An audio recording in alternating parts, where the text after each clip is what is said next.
So let's take another look at the management console and some of the information you can both acquire and or modify as part of the management interface.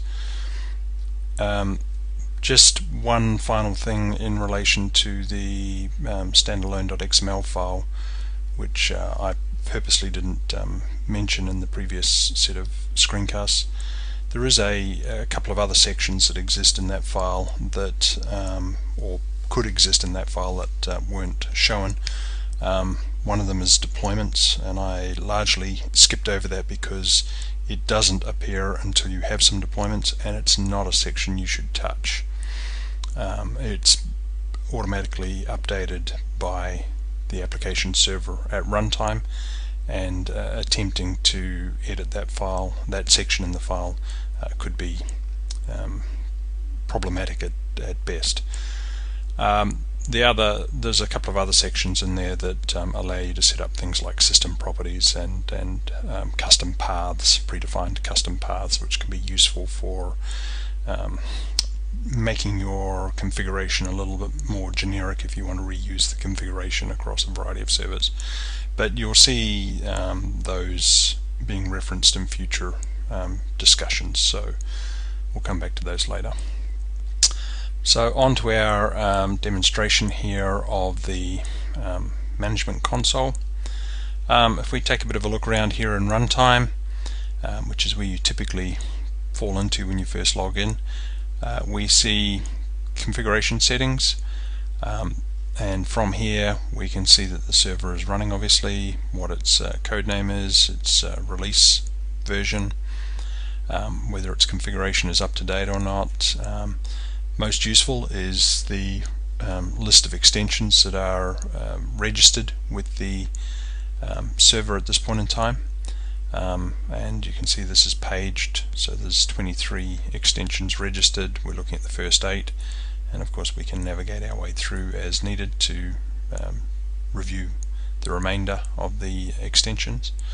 The other thing we can of course look at is the environment properties. A number of these will have been either inherited from the JVM or from the operating system as part of the JVM boot process. Some of them may have been explicitly defined by ourselves as -d properties that we've set as part of the boot process, or they may be internally defined but have default values associated with them.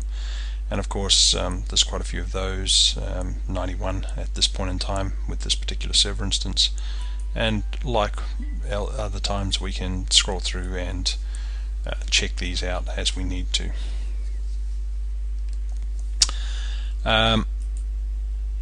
So we can see, that I'm running using the OpenJDK 64-bit version here.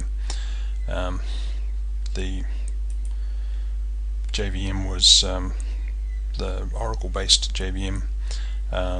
My host name is TuiTui. The node name TuiTui. So here's our server-based directory, the configuration directory, the data directory, the config file that we're using. These are all fairly important configuration attributes that we can see here.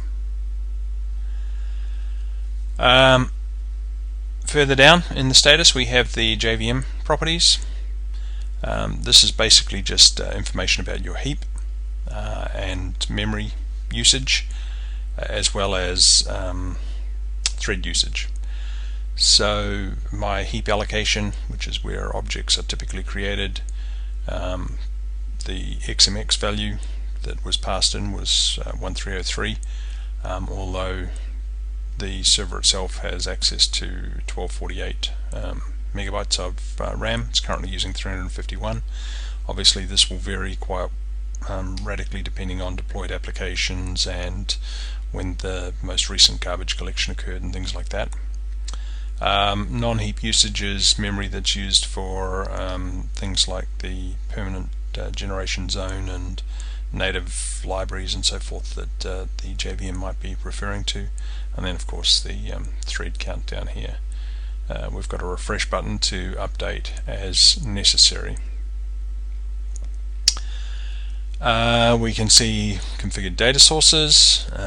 You saw earlier in the configuration file that there was a example data source shipped, configured and shipped already, and of course we can see metrics around that. Down here we can see our pool usage and prepared statement cache. In this case there isn't anything associated with the prepared statement cache, largely because of course we haven't been doing any work against the data source. Also up the top here is a second tab that looks at XA data sources. So data sources are just standard data sources, XA data sources being our distributed transaction data sources. No data source has been defined in this particular instance.